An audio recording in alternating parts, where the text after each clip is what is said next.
কেটে ফ্রিজে ঢুকিয়ে রাখবো। আর এই যে আনারসটা ছাড়িয়ে, এই যে পেঁয়াজ আর ক্যাপসিকাম কুচিটা দিয়ে হয়ে গেছে। গ্যাসটা অফ করে দিলাম। এবার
hello friends, welcome back to my channel. এখন কিন্তু অনেক টাইম হয়ে গেছে, প্রায় 1টা বাজতে যায়। রান্নাও প্রায় শেষ হয়ে এসছে। এখন থেকে তোমাদের সাথে কথা বলে ভিডিওটা স্টার্ট করছি। মানে প্রথমে তো ভাবছিলাম ভিডিও করবোই না আজকে, আমি শরীর ভালো না, সেরকম আহামরি কোথাও রান্না নেই, কোথাও যাওয়া নেই, তবুও ভাবলাম না তোমাদের সাথে রান্না যা করেছি আর একটু শেয়ার করি। না করলে কী হয় বলো, তোমাদের সঙ্গে তো এখন আমার আমার ফ্যামিলি মেম্বার, তোমাদের সঙ্গে না শেয়ার করলে হবে যে আমি কী করছি না করছি, আমার ডেলি লাইফ তোমাদের সঙ্গে শেয়ার করবো, এটাই তো দেখানোর কথা, তাই না? তো আজকে কী রান্না করলাম তোমাদেরকে দেখালাম। তো ভাবলাম এখন একটু হাতে সময়, আসলে সকাল থেকে একদম সময় পাইনি যে ফোনটা হাতে ধরে একটু ভিডিও করবো, তাড়াতাড়ি কাজ করছিলাম। এখন একটু তাড়াতাড়ি রান্না করি, কারণ ও তাড়াতাড়ি ওকে খাওয়াতে হবে, পেটে গ্যাস হয়ে যাবে। সকালে একবার খেতে দিয়ে দিয়েছি, শুয়ে বিছানায় কিন্তু খেয়েছে, নাহলে উঠবেও না, খাবেও না। সেই জন্য ওকে বিছানাতেই ওষুধ দিয়ে দিয়েছি, খালি পেটে খা। তারপরে কিছুক্ষণ বাদে খাবারও দিয়ে দিলাম, ব্রেকফাস্ট দিয়ে দিলাম, খেলো। তারপরে আবার উঠে কিছুক্ষণ পরে আমি বললাম কিছুক্ষণ পরে উঠে ব্রাশ টাশ করে তারপরে পড়তে বসে, তারপরে ও পড়তে বসেছিল। তারপর আবার গলা শুকিয়ে গেল। তারপর ওকে দিলাম একটা বেদানার, বাবা বেদানা এনেছিল, শরীরে একটু রক্ত মানে হিমোগ্লোবিনও কম আছে, সেই জন্য একটু আয়রন জাতীয় খাবার ফল টল খেলে ভালো, রক্ত কম আছে সেই জন্য। আপেল খেলে কদিন খেয়ে আর বলছে আপেল ভালো লাগছে না, তাই জন্য ওর বাবাকে বললাম কালকে 2টো বেদানা এনে দিল, বেদানা খাও, তারপর আবার দেখা যায় অন্য কি আনা যায়। তারপরে আজকে রান্নাও করেছি কী বলে থোর ডাল করেছি। ভাজি করা যাবে না, ভাজিতে অনেক তেল লাগে, এখন তেলও বেশি খাওয়া যাবে না, অথচ করতেও হবে, রান্না খেতেও হবে ভালোভাবে, মানে সেরকমভাবে প্রোটিন ভিটামিনযুক্ত খাবার খেতে হবে। আর থোরে অনেক আয়রন আছে, সেই জন্য ওটা রান্না করলাম। ডালে প্রোটিন আছে, সেটা করলাম থোর দিয়ে, ডাল দিয়ে। আর চিকেনটা একদম হালকা করে করছি, কীভাবে করছি সেটা তোমাদের সঙ্গে একদম কারোর দেখে না, আমি আমার মতো আন্দাজ করে আমি হালকা একদম সিম্পলভাবে হালকা করে করছি, যে বেশি তেল। কালকে একদম ঝোল করেছিলাম শুধু এক ঝোল, বিনস গাজর আলু দিয়ে পেঁপে দিয়ে একটা ঝোল করেছিলাম। তাই কালকে বলছিল শুধু নিরামিষ, মাংস টাংস কিনে বললাম তুই তো মাছ খেতে চাস না, মাংস খেয়েছি তার আগের দিন, সেই জন্য কালকে নিরামিষ করেছিলাম। তো আজকে ওই জন্য আবার একটুখানি চিকেন করলাম, কিন্তু একটু হালকাভাবে তোমার সাথে সেটা শেয়ার করছি, সেটা তোমরা দেখতেই পাবে, দেখলে ভিডিওটা। আর ওকে দিয়েছি বললাম বেদানা, একটা পুরো গোটা বেদানা ছাড়িয়ে দিলাম, খাচ্ছে, খেতে খেতে পড়তে খাচ্ছে, যাই হোক। আর এই যে আমি নিয়ে নিয়েছি একটুখানি দুধ, ও আবার দুধ খায় না, এই দুধটা এনেছিলাম কনফ্লেক্স খাবো বলে, এটা হলো কী বলে জিরো ফ্যাট, যেটা সেই দুধটা, কী বলে সেই দুধ দেখেছিলাম এর আগে। তো এটা 2 দিন ধরে মানে এইটুকুনি রয়েছে, হাফ কাপ মতো, খাওয়াই হচ্ছিল না, খারাপ হয়ে যাবে, ভালো এখন একটু খেয়ে নিই, খিদেও পাচ্ছে, জল পিপাসাও পাচ্ছে, ভিজে ছিল আমার না, ঠান্ডা দুধ খেতে খুব ভালো লাগে, তো ভাবলাম এটা 1 চুমুক খেয়ে নিই। এটা তো ঠান্ডা, কাপটা ঘেমে উঠেছে, দেখাবো, দেখো লেগে রয়েছে দুধ। এটা যেহেতু একদম ঘন দুধ না, পাতলা, সেই জন্য মুখে সেরকম লাগছে না, লো ফ্যাট দুধ। আমার এই দুধটা খেতেই ভালো লাগে। আমার মেয়ে দুধ খায় না, মানে ও ছোটোবেলায় দুধ খেতো, তো ওর না ছোটোবেলা থেকে খুব বমি টমি হতো, তো ডাক্তার দেখিয়েছিলাম, প্রথমে বুঝতে পারিনি কেন এত বমি হচ্ছে। বিশেষ করে গরুর দুধ খেলে, লিকুইড দুধ খেলে আর বমি হয়, মানে দুধ জাতীয়। তারপরে মানে অনেক বছর তো দুধ জাতীয় কোনো কিছুই খেতো না, মানে দুধ খেতো না, ওই হেলথ ড্রিঙ্কও সেরকম খেতো না, ওই কী বলে পিডিয়াশোরটা খেয়েছিল, তারপরে তার 4 বছর মোটামুটি স্কুলে ভর্তি হলো, তারপর থেকে খাওয়া বন্ধ। যাই হোক, সেরকম খাইনিও এই ফল, সেই জন্য ওকে আমি ফল টল ছোটোবেলা থেকে বেশি খাওয়াই। কিছু তো খেতে হবে ভিটামিনসযুক্ত, ফলটাও খায়। তো কী বলতে চাচ্ছিলাম, তো ঠিক আছে। এখন হ্যাঁ, এখন আনারস কাটবো। দেখি ও আনারস পছন্দ করে না, তবে যদি ভালো লাগে তাহলে খায়, যদি এক পিস খেয়ে থাকে ভালো লাগে তাহলে খাবে।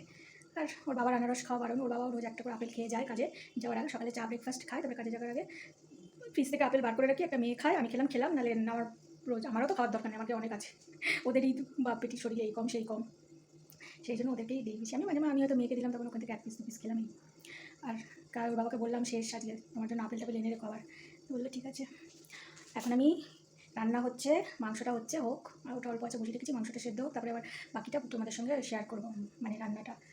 তো এই যে চলো দেখাই। রান্না করতে করতে টুকটুক করে বাসনে মেজে নিই 2-1টা। এই যেখানে আনারসটা রেখেছি, আনারসটা এখন কেটে নেবো, কেটে ফ্রিজে ঢুকিয়ে রাখবো।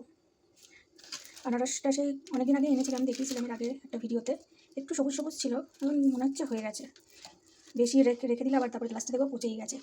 তো এটাকে কেটে বিট লবণ আছে, বিট লবণ দিয়ে চিনি দিয়ে মাখিয়ে রাখলে খেতে বেশ, বিট লবণ দিয়ে চিনি না দিলেও বিট লবণ দিয়ে মাখিয়ে খেতে কিন্তু বেশ ভালো লাগে।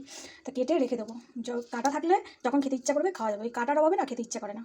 তখন কেটে নিই। ওর বাবা বলছিল কেটে দেবো, ওর বাবার তো খাওয়া বারণ, আমি বললাম না কাটতে হবে না, ওই কাটলে বেলা বলবে খাও 1 পিস, ওই রকম করে, সেই জন্য আমি বললাম না তোমাকে কাটতে হবে না, যাও আমি কেটে নেবো। নিজের মানে অসুস্থ, অনেক কিছু খাওয়া বারণ, সেই বোধটা নেই, খেয়েই নেবে, মানে সেলফ কন্ট্রোলটা নেই, না করতে পারে না, মানে আমি না বললে, আমি আবার না বলি বলে রাগ হয়, রাগ হোক গে, আমি যেটা বলি ভালোর জন্যই বলি। তো ঠিক আছে, এখন এটা কেটে নিই, কেটে তোমাদের সঙ্গে দেখাচ্ছি আবার। ও বলছে তুমি তো পারবে না বলো আনারস কাটতে, বললাম না আনারস কাটতে তো আবার মন্ত্র লাগে, আনারস কাটতে পারবো না। উনি এত বছর বাইরে ছিলেন, আমি তো আনারস খাইনি কেটে, আমাকে তো বিদেশ থেকে এসে কেটে কেটে খাওয়াতো, আমি আনারস কাটতে পারি না, আমি সবই পারি। খালি বলবো তুমি এই পারো না সেই পারো না, বললাম হ্যাঁ তুমি তো সব করে দাও, আমি তো কিছুই পারি না। আমার আনারস ভালো লাগে, আমি আবার আনারস কাটতে পারি না। আনারসটা 100 টাকা নিয়েছিল, সেদিনকে ওর বাবা আনতে চেয়েছিল, বলে নাকি 150 টাকা চাইছে, বলে 100 টাকায় তুমি ভালোই পেয়েছো। আমি বললাম হ্যাঁ, 120 টাকা বলছিল, তবে 100 টাকায় নিয়ে আসলাম। তো কেটে নিয়ে আসবো না করে ভাবলাম আনারসটা কাটবো, তার মাংসটা দেখে নিই, নয়তো ওদিকে কাটতে কাটতে আবার মাংসটা লেগে যাবে না। আরেকটুখানি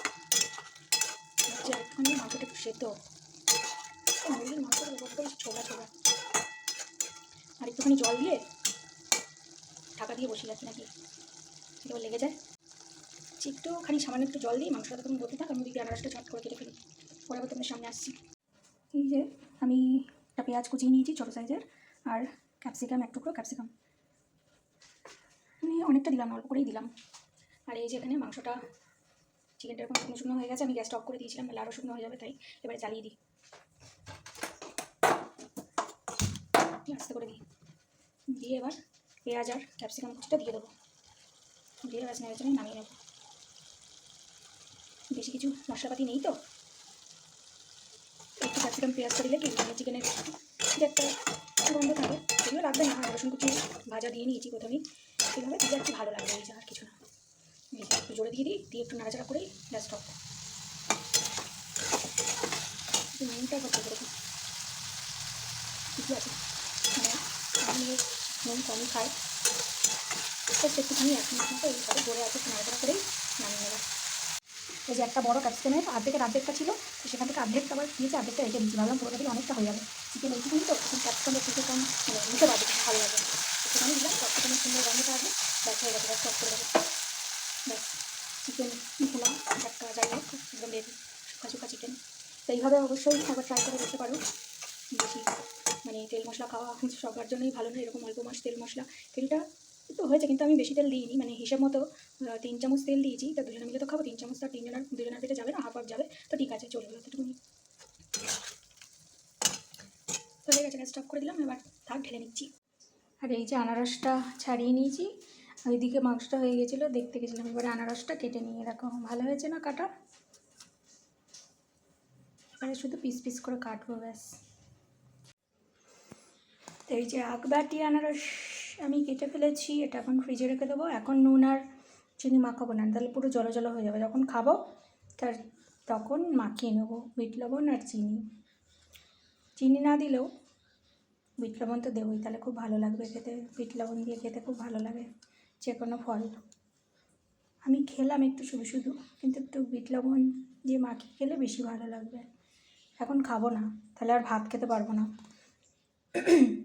এই কাটতে কাটতে কয়েক পিস খেলাম, এবার ফ্রিজে রেখে দিই, পরে খাবো। এই যে কাটা থাকলো, যখন খেতে ইচ্ছা করবে ফ্রিজ থেকে বার করে। আমার না ফ্রিজের ঠান্ডা ঠান্ডা ফল টল যে কোনো জিনিস খেতে খুব ভালো লাগে।